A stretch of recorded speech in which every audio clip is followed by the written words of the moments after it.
everyone, and welcome back to our Golden 20s podcast. My name is Sadie, and I'm joined by my co-host Tegan, and Hi. we are here. I need to tell you guys what a struggle it has been the past few weeks to record this podcast. My computer is just like refusing to use the software we use to record like video for the podcast. And it literally takes Tegan and I it takes me. Tegan just sits patiently waiting for me, but it takes me like a solid half an hour every time we start recording for my computer to be like, oh, okay, we're doing this. But all this to say, we are here. Now I'm just in a silly, goofy mood, which is better than being angry, which I usually Angry. am at my Yeah. computer. Yeah. See, it's not a big deal to me because I went to school for film twice, worked in film, and all film is hurry up and wait, hurry up and wait. So this Hmm. is how I live my life. I'm like, oh yeah, we Yeah. gotta hold to record. Yeah, why not? Let's hang out. Yeah. So yeah. And Tegan also works like for an agency that works with clients all day. So there's been times where she'll say something to me and I'm like, "Oh my gosh, you're talking to me like I'm a client." But I need Yeah. that because Yeah. you're just like so patient and calm where I've always been the client, so I'm like a Mm, hot mess stressing. and stressing. Yeah. Yeah. So that is why we make such great friends and business partners. The yin and yang, I suppose. Yeah. But anyways, we are here today to talk all about being a fangirl in 2024. And this episode is actually inspired by an article I read on Refinery 29 a few months ago. So I'll definitely reference that article as we go. But really, it's all about, do you have to be rich to be a fan? So we're going to talk through just how much like social media has influenced concert going and what it means to be a fan, regardless of what type of music you listen to, even books you read. I just feel like Yeah. fandom is huge in 2024. But knowing Tegan and I are one of those people who absolutely love going to concerts and we want to prioritize going to concerts, we're also going to share our tips and tricks for how to prioritize that, especially in your 20s when you need to, or you have limited money, I guess. So you need to really pick and choose where you spend it. And then we're also going to share our tips and tricks on how to get concert tickets because that can feel like a part-time job, honestly. So, yeah, we're just going to chat through all of that. But before we jump into it, we asked you guys over on our Instagram stories what the best concert is that you have ever been to, and we will share our answers as well. Yeah, when I posted this, was instantly thinking we're going to get a bunch of people saying the Eras tour. Yeah. And sure enough, we got multiple people saying the Eras tour. There were people saying specific dates, some people just saying the Eras tour in general. And I feel like that has got to be like the biggest tour of all time at this point from a monetary standpoint. So makes sense. You really can't like avoid it at this point. So that was something I definitely expected. Unfortunately, Sadie and I are not going to say it's our favorite because we couldn't get tickets. Yeah. And we're So that's a Canadian. bummer. Yeah, we're also Yeah. Canadian, so she didn't even stop here on the Eras tour yet. We actually need Yeah. to wait until November of this year to see Yeah. her. So, and we don't have tickets. So, I will Double whammy. be honest. Yeah, I will be honest. I'm not over it yet. I'm a Yeah. Scorpio who holds grudges, but I do feel like we're going to talk a bit about the Eras tour and things like that and try to keep like a, what's the word I'm looking for? Not open mind, but just like talk about it objectively because Yeah. as much as like it's amazing and hopefully maybe we can still go, I feel like this has been the center of this article I was reading. People just like really starting to analyze what it means to be a Yeah. concert goer and fangirl in 2024. I feel like the Eras Tour just reinvented being a fangirl. So we're definitely going to talk more Eras Tour throughout this episode. Yes, definitely. One submission that we got that I loved was One Direction with 5 Seconds of Summer opening. I Oh, remember that hell tour so well. My sister-in-law wanted to go, and her grandma, who raised her and my husband, was like, no, because they're not going to be relevant in 2 years and the tickets are too expensive, so you're not allowed to go. So all her friends went and she wasn't allowed to go and she was devastated. Oh But no. I feel like this is just like such an era. I could Yeah. see, especially if that was like your first concert, how that would be Oh such a yeah. vibe. Yeah. My biggest guilty pleasure in all of my life is boy bands. Yeah. I am such a sucker for a boy band. So it's like, even if they're only relevant for like a little while, you have to go because Yeah. when a boy band makes a splash like One Direction did, you have to see them. You know what I mean? Even if it's not Hmm. Endgame forever, you have to go. But 5 Seconds of Summer would also be amazing. They're just, it's one of those where anytime a 5 Seconds of Summer song comes on my Spotify, it's like immediately stop what I'm doing, blast the song and like Yeah. dance, you know? Yeah. Yeah, So good. so good. Another submission we got that's kind of a similar era is Miley Cyrus, specifically her Bangers tour, which Yeah, I again remember this being a big thing. yeah. And I feel Miley, is she going on tour again? I feel she has to be She must be. Yeah. soon, right? She just won her first Grammy, which I also couldn't Yeah. believe she didn't have a Grammy. Yeah. It's I was very thinking, strange that her, like, Flowers, obviously, is such a big song, but that's like her most successful song of all time, times a lot, which is just very surprising to me because it yeah, doesn't feel like to me her best song or her biggest song. But no. maybe that's just a sign I'm getting older. Yeah, maybe. I also feel like it's just her other songs, like I feel like Wrecking Ball was way bigger Hmm. and more Right? prominent and had like a whole like pop culture moment. But Yeah. again, it was like my first year of college where maybe that's Yeah. why I have such like fond memories of it and it felt bigger than it maybe actually was. But I feel like that was that time of Miley was like associated to Miley's like breakdown almost, where maybe Yeah. people just weren't giving her credit for it. And Yeah. now Or it was less about the flowers. music and more Yeah, about everything else. her and But the statement she's making. Yeah, where I feel like yeah. Flowers, it's like her redemption era and it's like go Miley, Yeah. like empowerment and Yeah. so I feel like yeah, I was surprised, but I was like, I don't know. It also makes For that sense. rationale, yeah, it kind of Yeah. made sense. Not that it's right, but I feel Yeah. like so. I remember when all of like this was going on, and it was right when we started university or college, and she did like the twerking on the like Oh, hell MTV yeah. stage or whatever it was. Yeah. And it was like such a big deal that she twerked and she stuck out her tongue. And I was taking a course that was just like studies of pop culture. And my Oh. professor was like, there are two things that are on the front page of the newspaper this week. And one of them was some war event where like a bunch of people got killed by a bomb. And the other was Miley Cyrus twerking. And he was like, for North American culture, Miley matters. These people's lives don't. And everyone was like, Oh, oh, how dare you? But now I can't even remember what the mass casualty was. right. But I remember her twerking. So he was right, but Yeah. he shouldn't have been. Yeah. Anyways, that could be a whole different episode. I was just reminded of it by this suggestion, but that's crazy. That's insane. Yeah. The impact of Miley. Yeah. Okay, we definitely need to do a whole other episode on like the media because I'm also Yeah. like, that's fucked up. Like, Mm-hmm. but people have Priorities. said information. Yeah, like, wow, Yeah. that is deep. Sorry, guys. But Didn't mean to take it there so we told fast. you, we told you this is gonna be an unhinged episode. But Yeah. yeah, okay. So Miley, and we need to see if she's going back on tour because I feel Yeah. like she's due for a tour. And then we also got Miguel, which I've I never don't know seen who that Miguel. is. Oh, girl, you should look him up. He is Okay. a babe show. I've not I'll seen Google him him.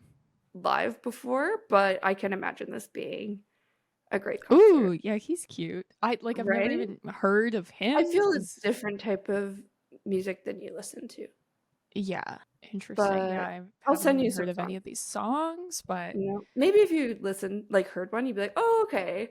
yeah. But yeah, he's my favorite to look at. I don't listen to too much of his music, but Yeah. yeah. That's fun. Okay, I'll be looking up Miguel like music videos, Yeah. concerts after this to feel the vibes, but I absolutely loved that too. And Sadie, what would your favorite concert be? Okay, I have many answers to Mm. this. Can I please bring up Hillary Duff again? Because Okay, sure. okay, I told you guys my like best Christmas gift ever or best gift ever was when I got tickets to her concert. And that concert was probably like one of my favorite concert ever just because I was so obsessed with her as a kid. So this was 20 or 2000 no, wait, 2006. For some reason I Yeah. couldn't wrap my head around before 2020, but 2006. So, yeah, I was just a girl. I was there with my friends. I was with my mom. And I do remember the actual concert wasn't great. It was her most wanted tour, too. I feel like I need to share what tour was. But Right. I remember the girls in front of us were very tall and standing up because we had Uh, floor seats. And I um, remember we were trying to like stand on our chair so we could see over them, but then we were getting yelled at a lot. So I don't remember it yeah, being like yeah. a great concert, but it was just the fact I saw Hilary Duff when Yeah. I was so obsessed with her that that was the best. And our friend Leanne went to that concert as well. And she had like front row seats. I don't remember how she got these tickets. I don't remember the reason, but she ended Yeah, up this is ringing touching a bell. yeah, she like touched Hilary Duff's hand. And for Damn. like years afterwards, I just called her the Hilary Duff toucher because I was so jealous. And in retrospect, that doesn't sound great, but that's just what she was to me, where I was like, I'm so jealous you were that close and actually touched her hand. But, anyways, so that was the obvious answer Wow. for me. I then grew up to become, like I said, a huge fangirl. Tegan and I followed all of our favorite bands to any like Southwestern Ontario show across Canada or across like Southwestern Ontario, Yeah. which is in Canada since we're Canadian. And it was the best. We would like, Mhm. I don't know if we ever missed school. We must have missed Yeah, oh school. yeah. We would Okay. my mom would call in and be like, "Taken's not coming." Like high school, Yeah. when I feel like it's Definitely probably missed school. more acceptable. Yeah. Probably also more important to like be in school, but whatever. Prepping Yeah. for like I was the university. opposite. I was like, "You're right. We got great life skills Yeah, out on the yeah, that's streets." true, yeah, but yeah, we would line up for our favorite bands, like, all day, so we would be front Mhm. row because these were, like, general admission, again, going back to boy bands, so my Yeah. favorite band was Boys Like Girls. I saw them open for Avril Lavigne, and I was obsessed with them. Still am, let's be honest. All Time Low, Mayday Parade, like, we would buy tickets, they were at, like, bars in these I Mhm. guess some of these concerts were in Toronto, but otherwise they were smaller cities around where we grew up, and, like, tickets would be, like, 20 to 50 bucks, like, Yeah. low stakes, but it was, like, a general admission show, so we would wait all day in line, we would get our merch, we would see them, like, unpacking from their buses, like, all the roadies rolling the equipment, we made, like, Yeah. friends in line, like, it was just such an experience where and, like, time of our life because we would Mhm. do this frequently, so I definitely think that tops my Hilary Duff, answer, but that's just the best, and actually, was it last year or 2 summers ago, we got to see All Time Low again, and Yeah. I was just transported back to when I was 16 years old, and it was the absolute best. So, I think that's my answer. My favorite band, like, music-wise out of those 3 is definitely Mayday Parade, but I Mhm. had such a crush on Boys Like Girls and All Time Low. And sorry, I'm just now, like, rambling, but my other favorite part about those bands versus seeing, like, a huge pop star at an arena show is their Mhm. interaction with the crowd. Like, All Yeah. Time Low's old and kinda gross now because they're so old, but their fans are still, like, 16 years old throwing bras at them and Mhm. stuff. But I'm like, just they're so interactive and, like, funny, and I don't know, it's just, like, adds to the show versus seeing Yeah. Hilary Duff, like, I don't know if she was really talking between her songs very much or anything like that, so definitely made for great concerts, and it was way more intimate, so you could really, I don't know, enjoy it more, I guess. Yeah. So I that's also yeah, feel like that was always the start of summer, at least for me. So it also is very like summer nostalgic for me. totally. I do remember we Yeah. went to one winter Yeah. show and we got like frostbite because again, we were dedicated to the cause, like lining Yeah. up, yeah, for hours and hours. But yeah, it is very much like eternal summer in my head as well. Yeah, even listening to like that music now, I'm like I can't listen to All Time Low in the winter. They are a Yeah, summer band, so that's funny. And yeah. then my final answer, this one's so random, but my first, I don't know, it must not have been my first concert, but one of my first concerts was with my family. My grandparents got us all tickets to go to the Bare Naked Ladies and talk about interacting with a crowd. Oh my Yeah. God, these guys still are the best at this. I saw them a few years ago on Canada Day, downtown Toronto. And I think everybody knows who Bare Naked Ladies are, but maybe I'm Yeah. just also Canadian. I don't know. Where I'm like, Their dude, one week they're big. was a hit in the Yeah, States. okay, Yeah. 100%. But they are so good at improv. So it's like not only are they interacting with the crowd, but they're like making up little songs and the whole band chimes in on these little songs in between their actual songs. And like it's just next level. They're so funny, so interactive. Like an example is like they would see somebody wearing, say, like a funny hat or like a funny shirt, and then all of a sudden they would have like a whole 3 minute song Mm, made completely of improv about this funny hat or this funny shirt. So I feel like that's kind of a it also is like nostalgic for me where if I were to see them now, I know all of their greatest hits and like yeah. I've seen them before, so that would also help make it such a great show, but I also wanted to mention them. Love it. Love it. Yeah, I think similarly for me, my favorite show would have to be Green Day. And it's like the mix of like the nostalgia, where like you with Bare Naked Ladies,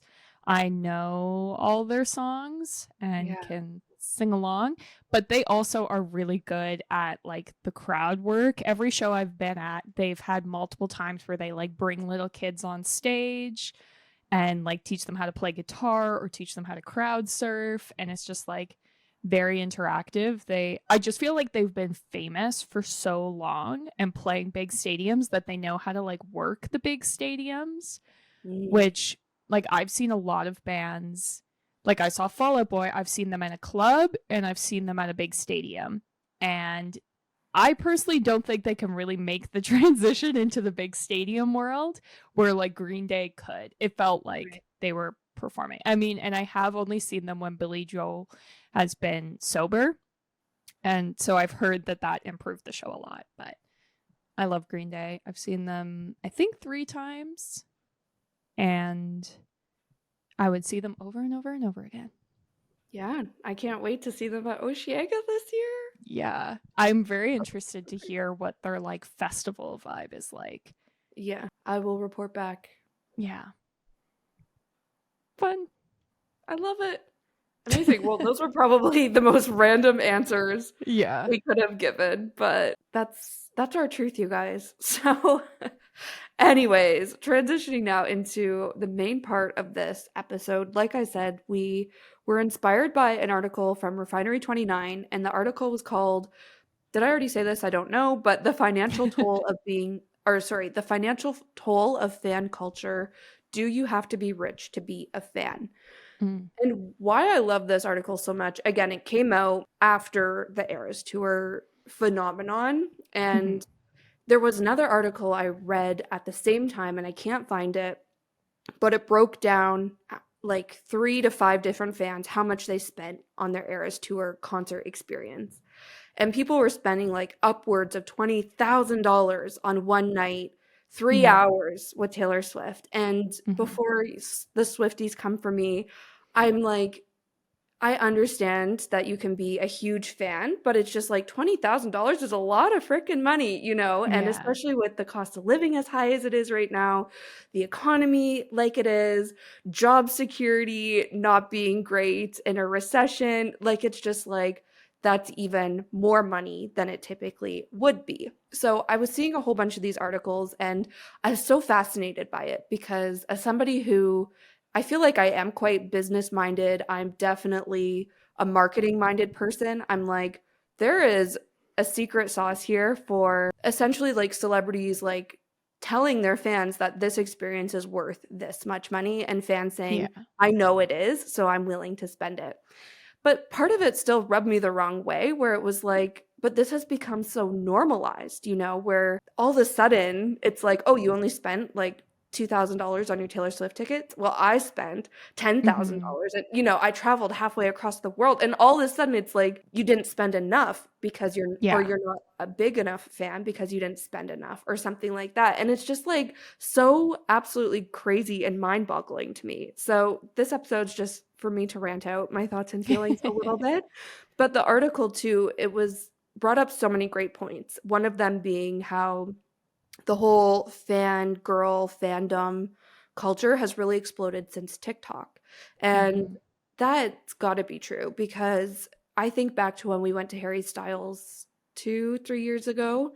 I probably saw that whole concert on TikTok, since that was Hmm. also, I think it was 2021. So it was like the rise of TikTok, Harry Styles on tour, one of the biggest concerts post pandemic, and it was my entire For You page. Then the Eras tour came around. Beyonce goes on tour, and that's it, right? Where everybody is taking photos, and then it's like their social proof that I'm Taylor Swift's biggest fan because Yeah. I'm front row. I have this Yeah. great view, and it just becomes also competitive in a way. So I don't know, just wanted to like voice that as well, and just also understand how social media has really like inflated this and fed into it a little bit to like make it what it is now.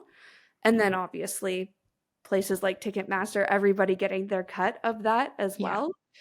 But then the last thought before I shut up and move on is, I do feel like, though, we as like people love being a fan and like part Hmm. of this community of fandom, because it is that sense of like community, sense of belonging, sense that you're part of something bigger and you can meet like-minded people. So like I was saying, we met friends in lines for concerts. I still have some of them on like Facebook. One of them's like has a family now, and I see her updates of her kids and I'm like, wow, I met you when we were 15 years old in line for an all-time low concert. Like it's absolutely wild.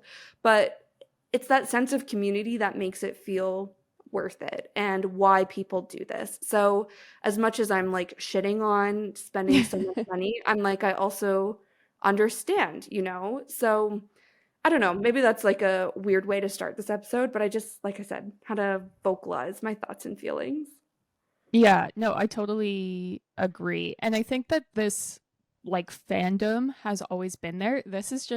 This episode's already scratching the pop culture like degree side of my Love brain, it. but it's like the things that I'm seeing on TikTok around fandom, like we have tickets to see Noah Kahan.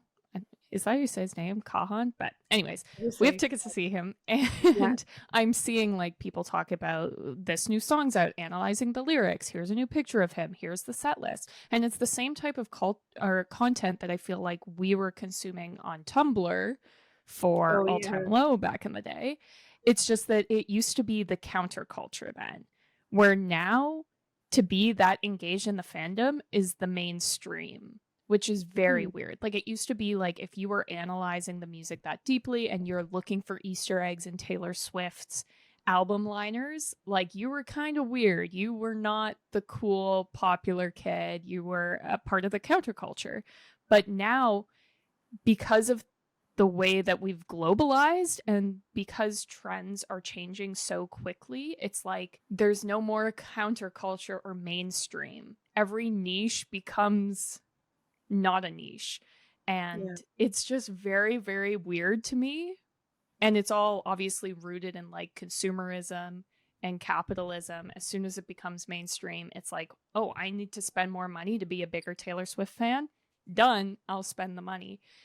Yeah. But I feel like it's always been there. It's just gone off the rails. And then it Yeah. doesn't help that obviously with the pandemic, live events were gone. So then they came back and it was like, we can charge whatever we want because people Mhm. are desperate for it.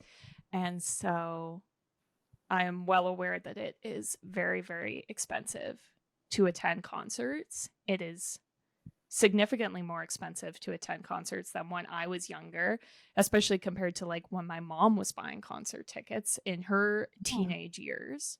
So we're also, I think, going to talk about how to still be able to afford to go to concerts. Because as much as I'm saying it's, consumerism, it's capitalism, and it's evil, I still love my concerts. So I'm still going to just keep going.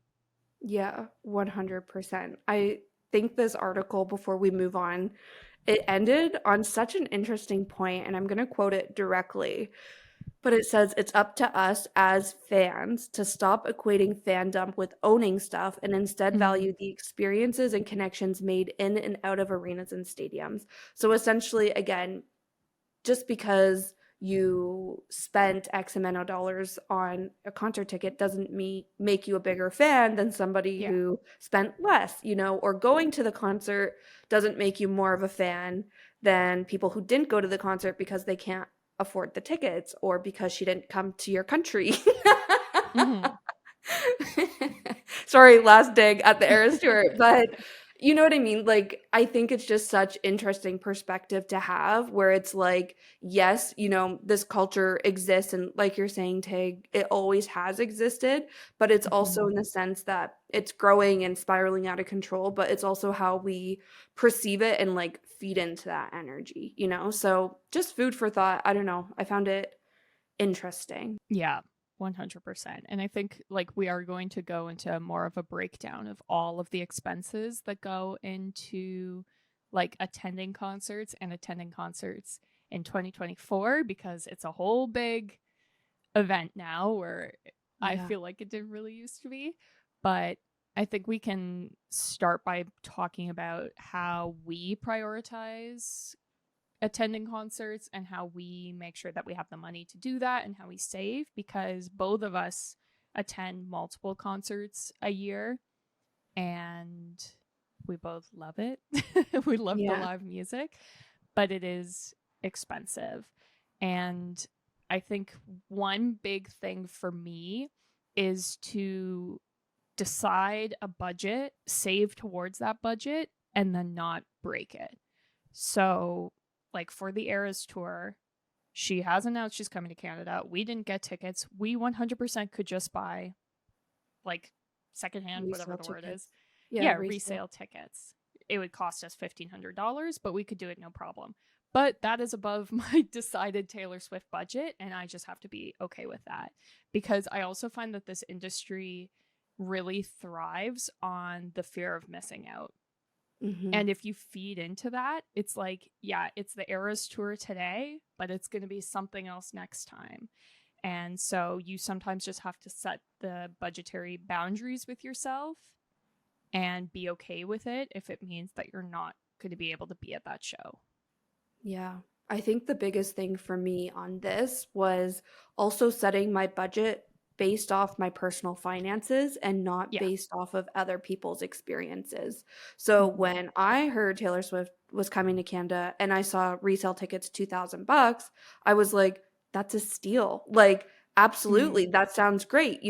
But then as we were talking about it, I was like, wait, $2,000 is literally 2 weeks worth of like a paycheck for me for Yeah. 3 hours at a Yeah. concert. It's literally a month's worth of rent. It's a month, almost 2 months, probably even 2 months worth of groceries. These Yeah. are ways to contextualize that $2,000, even though $2,000 might sound like a good price for the actual concert you're going to see. So I think that's actually one of the biggest things I wanted to mention on budget was don't let social media and other people's experiences, even I know this is going to be like a touchy subject, but even just don't like overlook other people's privileges essentially to Mm-hmm. affording these really high cost tickets if that's not realistic for you. And it's also okay Yeah. if it's not realistic for you. I feel like I took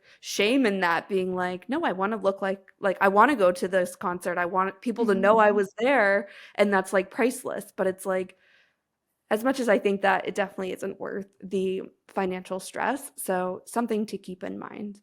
And I think something when it comes to big purchases, regardless if it's concert tickets, if it's a travel trip somewhere, a new computer, like whatever that big expense is, it always makes sense to actively save for it if you know it's coming, especially. But Yeah. maybe if you're somebody who likes to go to concerts a lot, maybe you're just setting money aside into a savings account, kind of using it as like a rainy day savings account, but you know when a concert comes around, you can use that money to put towards it. So separate, obviously, than like an emergency savings fund, something like that, but Yeah. a separate account you're consistently contributing to for fun experiences. Concerts can definitely be one of those. Yeah, 100%. Sort of related to what you were saying about like not comparing to other people and other people's budgets. I think another great way to be able to afford more concerts is to be okay with sitting in the cheap seats. Because now I find it's not only do you have to be at the concert, but you have to be at the concert and be front row, which I am not operating on that level. I am happy enough to be in the cheapest seats and just be there.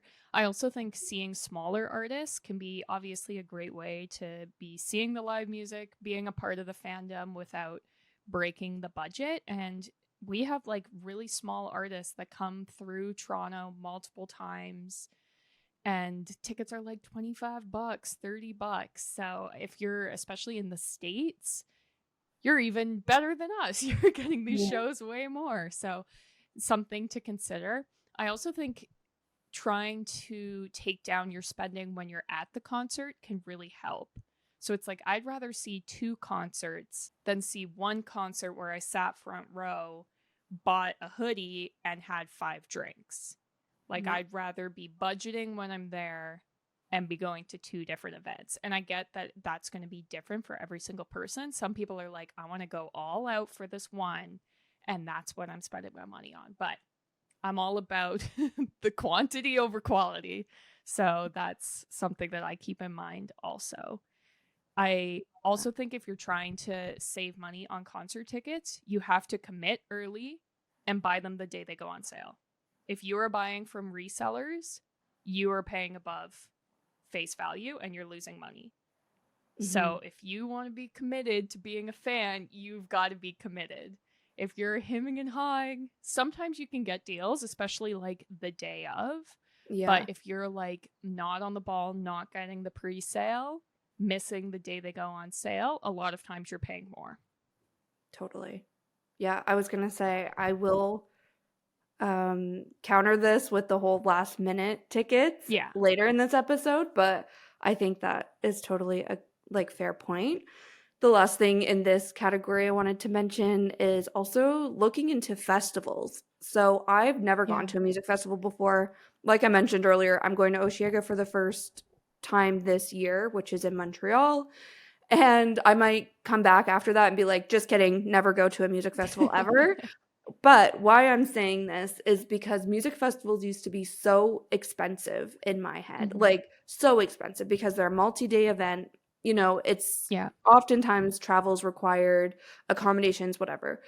But it's like looking into Oceaga tickets. Again, I definitely have privilege where my sister lives in Montreal, so I don't need to worry Mm. about accommodations the whole time I'm there. That saves me a lot of money, but I do need to travel there.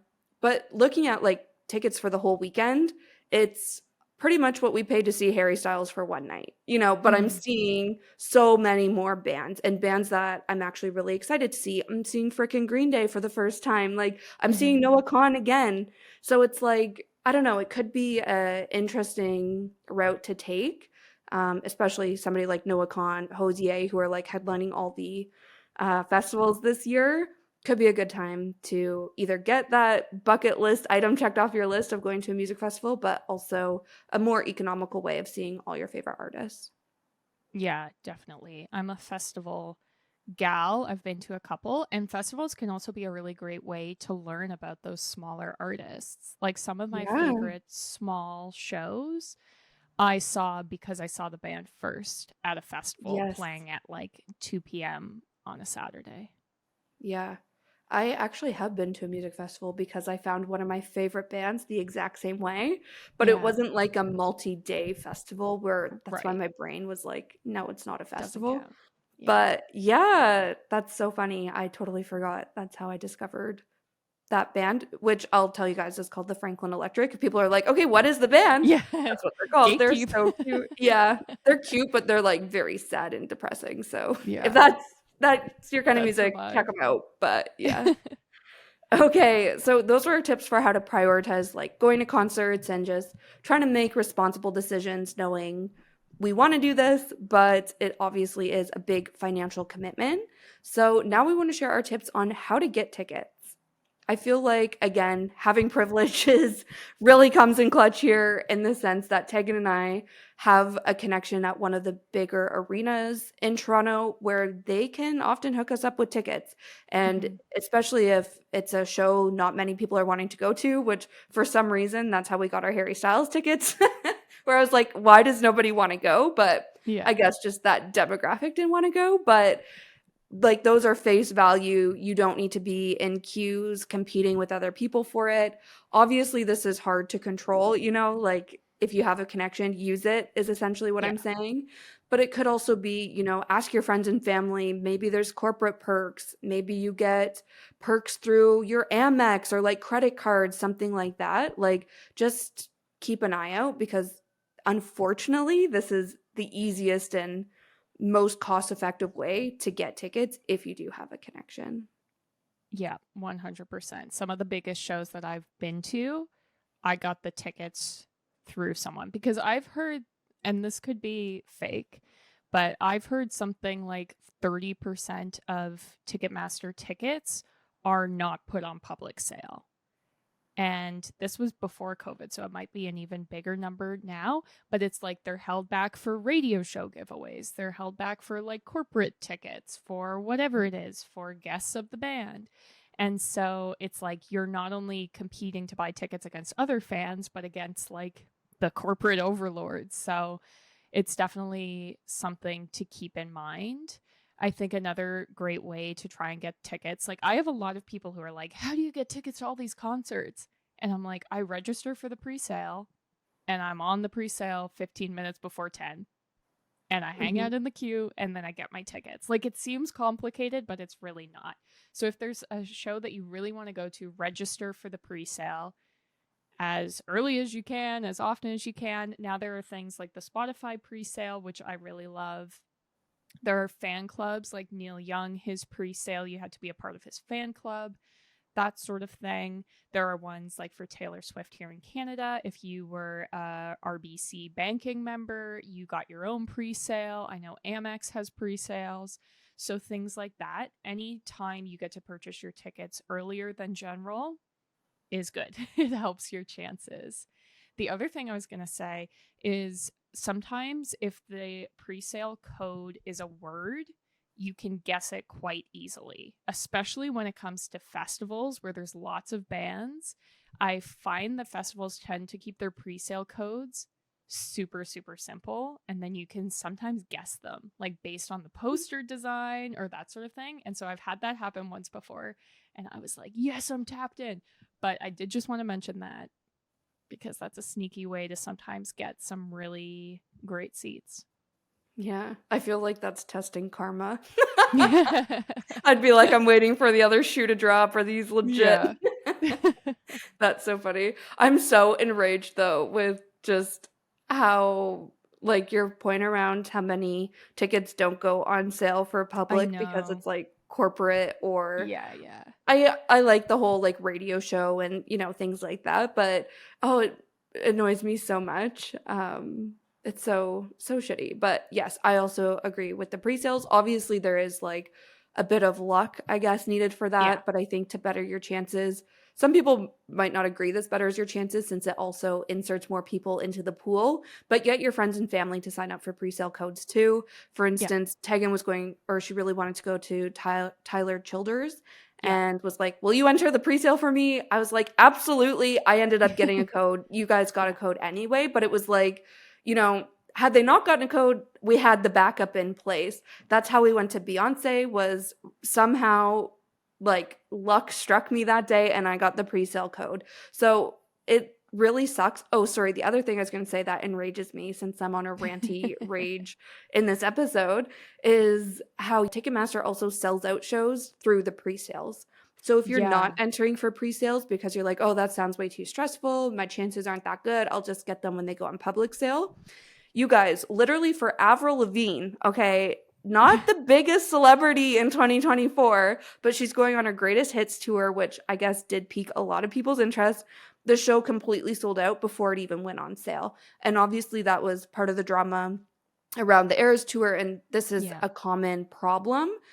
But since it's a common problem, like, do something about it and look out for yourself by registering for the pre-sale and doing everything you can to get in on the pre-sale. Yes, definitely. And I think like if you've got your pre-sale code, you're in, you have to be ready. Like if the pre-sale's Mhm. at 10, you've got to be on your computer at 9:45. You got to make sure your internet's good. You've got to am always signed into my account. I've got my credit card in hand Me because it's too. like if you get those tickets in your cart, they're usually held for like 10 minutes. If you spend that 10 minutes looking for your credit card, they're gone. You missed your chance. Yeah. So that's one thing. And on the other hand, if you get into the pre sale and it's showing that there are no tickets available, wait it out because all these people who have them in their credit card or have them in their cart, if their credit card bounces, then the tickets get put back in the queue. Mhm. So sometimes I've been able to get tickets like 2 hours after it was showing that a show is sold out. So sometimes you need to be persistent, but you need to be there. You need to be ready. It's not like, oh, I thought those tickets went on sale this morning. Let me check. Right. Like, no, you got to No, be committed. it's yeah, set your timer, align on your budget with your friend if you're buying Yeah. tickets for you and a friend, have your credit card in your hand. Yeah, log into your account ahead of time. For me, I'm like, I have my credit card number memorized, but it's in a moment of panic that I'm going to forget Yeah. it. And then it, all goes wrong from there. So I Yeah. take those precautions as well. And it's funny, I feel like I don't even breathe. That second Mm-hmm. it's like 100 people are in front of you, I'm like, okay, it's go It's time. happening. Yeah, I'm crazy since my internet sucks so much, as we were talking about kicking off this episode. I like disconnect all my other devices from my Wi-Fi. I'm like, nothing can mess this up for me. But yeah, Yeah. it is a hustle, but can definitely be worth it. Yeah. And I think I wouldn't rely on this, but I did want to say, like, I have won tickets in the past through a contest through Facebook. So it's Yeah. like, if you didn't get the tickets, you really want to, like, be on the lookout for contests because they Hmm. pop up all the time, like radio contests, whatever it is. Yeah. And even the day of tickets, like we mentioned, sometimes you Yeah. can get tickets for really cheap. We bought Ed Sheeran tickets. They weren't as cheap as I feel like they should have been for the time we were buying them, but they were Yeah. still cheaper than if we had bought like the week before. And yeah, that can be another good way to get sort of more affordable tickets. Totally. We almost saw Noah Khan last August when he Yeah. came. Like, literally all day we kept checking. We were like moments away from securing tickets, and then Yeah. they'd be snatched up by someone else. But that one, you obviously just need to be like, go with the flow. And as much as it's hard not to get your hopes up, it's like, it is emotionally taxing to be like watching this all day, but you can Yeah. really score. And let's just also have a moment of Ed Sheeran appreciation, because Mhm. Ed Sheeran is such a genuine guy where, what is it, Tag? He doesn't sell his tickets for above face value. Like, he has Yes. a Yeah. max amount for his tickets. So we saw him last summer, 2 summers ago. For some reason, all my Yeah. summers are getting mixed up. Yeah. And I feel we paid like $125 each. We were in the lower bowl, like really Mhm. great seats. And I was like, this is great. Like, again, that is Yeah. expensive, but for the Could be seats, it was worse. great. Yeah. And I was like, if there was surge pricing, these seats would easily be Yeah. like double, triple the price. So Yeah. yeah, let's just send some love to Ed Sheeran because he's a Yeah. real one. No, more and more bands are starting to do that, and I have a lot of respect for them. Like I know The Me Cure too. purposely made their tickets lower price to make up for Ticketmaster fees, and Tyler Childers, who I talked about, he the same as Ed Sheeran won't let you resell for anything other than Okay. face value. So you Yeah. can be buying resale tickets, but they're the same as face value. So Right. I love that. Yeah. That's the thing that also irks me, sorry, another ragey rant, is how it is the artist and like the tour that Yeah, sets the price of they tickets, and decide. they're the ones that opt in to surge pricing. So Mm-hmm. Ticketmaster is 1000% a shady, awful company, has a monopoly like on tickets, like 1000%. I'm not justifying them at all, but it is interesting, how these celebrities are making millions and billions of dollars off these tours, but it's everyday people like us who are the ones paying thousands of dollars to see them. Mm-hmm. Like, it's just so mind-boggling when you really think about it? So, I don't know. Yeah, Just I know. interesting, more food for It's thought. so irritating. Like, Yeah, I think Bruce taking Springsteen had surge pricing. Mr. Blue Collar himself, yeah. Springsteen, working in the factory, surge pricing. And he did that after he sold his catalog for, I think it was something like $500 million. Like, That's I'm it's sorry, like that you don't wasn't enough. need yeah, you don't need this money, Bruce, but I do. It's like, Yeah. yeah. Oh Yeah. my god. So infuriating. But can you guys tell that Techno and I have been doing this podcast for as long as we have, and she's now like brainwashed me to understand, not even brainwashed, just like open Capitalism. my eyes to capitalism. Yeah. Yeah. It's liberating but enraging at the same Yeah. time. Oh, Yeah. isn't that just like you're like, I wish I could put my head in the sand and live a happy life, not being Totally. enraged by the Yeah. world I live in. Yeah. 100%. But anyways, hopefully that gave you guys some tips and tricks for how to secure the bag and get your tickets. It's all about the pre-sales, the Yeah. connections, which is maybe shitty news to hear, but we believe you guys can do it. If we found a way, we know you can find a way as well. Yes. And I think the last thing we're going to talk about is just all of the expenses that come with attending a concert. Obviously, the tickets are expensive, and that's a part of it, but it's just become so much bigger than that. So we're going to break down some of those things. I think obviously, if, as we've been mentioning, if you're traveling for the show, the travel costs money and the accommodation costs money. If it's a big Mhm. show, then suddenly everything's really expensive. Like when Taylor Swift announced her Toronto dates, the hotel prices went up to $1,000 a night in Toronto Yeah. and those sorts of things. So very rarely will I travel for a show unless it's a festival. For Yeah. the most part, I'm like, I can justify the price of a ticket, but that's it. And obviously, it depends on a bunch of stuff like we've been talking about, but that is a big part of it as well. Yeah, it's crazy for Osheaga weekend. So I fly to Montreal twice a year-ish to see my sister anyway, and I usually pay like $200 to fly round trip from Toronto to Montreal. For Osheaga weekend, it's like $600 for that same flight just Yeah. because that's going on in the city that weekend. So definitely is pricey. Something that Refinery 29 article mentioned was that tours obviously stop at like big stadium tours stop at those big stadiums which are typically in big cities. So Yeah. if you're coming from out of town, like maybe you're only coming from a few hours outside of Toronto, you just need to keep that in mind. Even like parking, even if you're in the city, but it's like maybe you have to Uber to or Yeah. from it, and it's like the surge pricing on Uber, like all of these little things add up. And I think, like we were saying, everyone takes their cut from that tour, including like the travel and tourism kind of industry. So definitely something to be mindful of. Yeah, another element of it is the food and drink when you're there. This is something that I will usually cut from my budget. If the tickets were really expensive, I'm fine with not having a drink at the show. I know that not everyone is, but that's just the vibe, especially here in Canada. You're lucky if a drink is priced at $20. It's Mhm. usually higher than that. And the same with food, it can be really, really expensive. On the other hand, if you are attending a festival, you have to buy it because you're there all day. Yeah. So be budgeting for that accordingly. I've been to festivals where you had to purchase water, but your girl's Mhm. got to drink water or else you will be ill. So it's like you just need to take that into consideration, whether it's like these tickets were expensive, so I'm going to eat dinner at home before I go to the show, Or if it's like, okay, we better be saving because this is a 3-day festival, so I'm going to have breakfast, lunch, and dinner there and be paying out of pocket. Yeah. 100%. I think that's a great point. I'm thinking back to our Madison Square Garden Sarah Jessica Oh, Parker God. Cosmos. If you know, you know.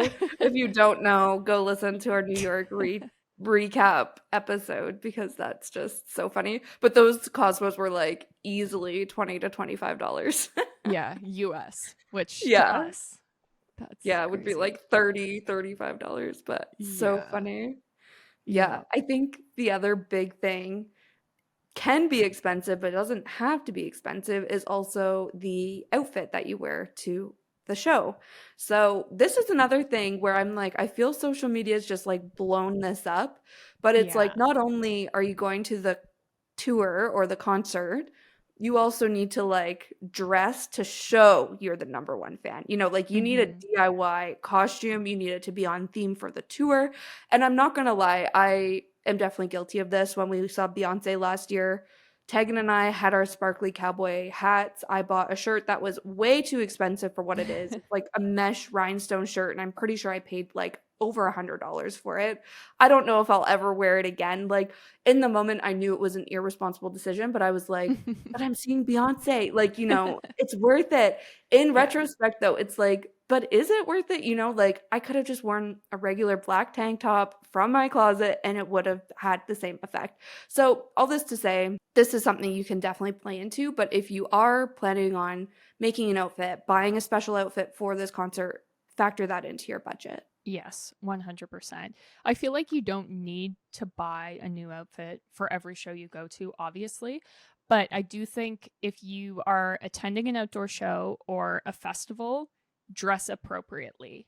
The Hmm. amount of people that I see not wearing the right outfit, or it's like the opposite, where they're dressing too stylish and then it's like messing up their whole day. Like, do not be that person. I think for those types of things, it's okay to splurge a little so that you're dressed safely and appropriately for that type of show. The other thing I wanted to mention is a lot of venues have very strict dress codes when it comes to bags. I know, especially in the US, it's kind of a thing here in Canada, but it varies. But when I went to see Beyonce in Buffalo, they would not even let me bring in a bag, period. So Hmm. that's something to keep in mind. Take a look. A lot of places will not let you have backpacks, that sort of thing. Sometimes the bag has to be clear. So that's another thing to look into and maybe save some money for if you're like, well, I need to bring a bag because I need, to bring my EpiPen or whatever it is. You might have to end up buying a clear purse. Yeah. Good call. I think that's definitely something you don't want to surprise you last minute while you're going through Yeah. security, being like, "Oh, I can't take in my bag," and then have to throw Yeah. out all your stuff. But yeah, and I'm Yeah. actually just remembering Harry Styles was where I stayed strong on not getting a new outfit. I remember being like, I need Oh, something like feathery and okay. amazing, Yeah. but then I was also like, but you're going just to go? Like, I'm not the biggest Harry Styles Yeah. fan. Like, Yeah. it's gonna be okay if I just wear something I already own. I did, Totally. and I'm so happy with that decision. Yeah. Honestly, like it's not that deep. I remember obviously No. when we were deep in our like fangirl era of Yeah. like planning the outfits to see and like we were meeting the bands. Did they Yeah. give a shit what we were wearing? Could they see what we were wearing? No, it was dark in there. They were Yeah, probably wasted. Like it's not that deep. It can be fun, but it doesn't totally. need to. Like if you're Yeah. stressing about breaking the bank, don't do it. Wear what you have. It'll Yeah. be fine. 100%. I feel like it's one of those things where it's like all of a sudden becomes competition to be Yeah. the biggest fan based on your outfit. And that's Yeah. where we're saying, nope, it's up to No. us fans to Shut stop it that down. narrative. Yeah. So, yeah, we're giving you permission to wear your Exactly. normal clothes. Yeah. Speaking of clothes, I think the last point we wanted to talk about is merch. And I feel like Mhm. this is another thing that has just spiraled out of control. If it's limited time merch, specific to that show or that city. I know when Beyonce was here, like her merch was sold out before the concert even started, I feel like. Or, Yeah. oh no, it was the pop up Yeah, before she, yeah. and the merch for the show was being sold there, but it was completely sold out. So they were like, if you want merch, go like the second the doors open, wait in like a really long line for your merch. So we did that, and we were there like 3 hours before the show actually started. Like, it was insane. And again, it was unnecessary in retrospect.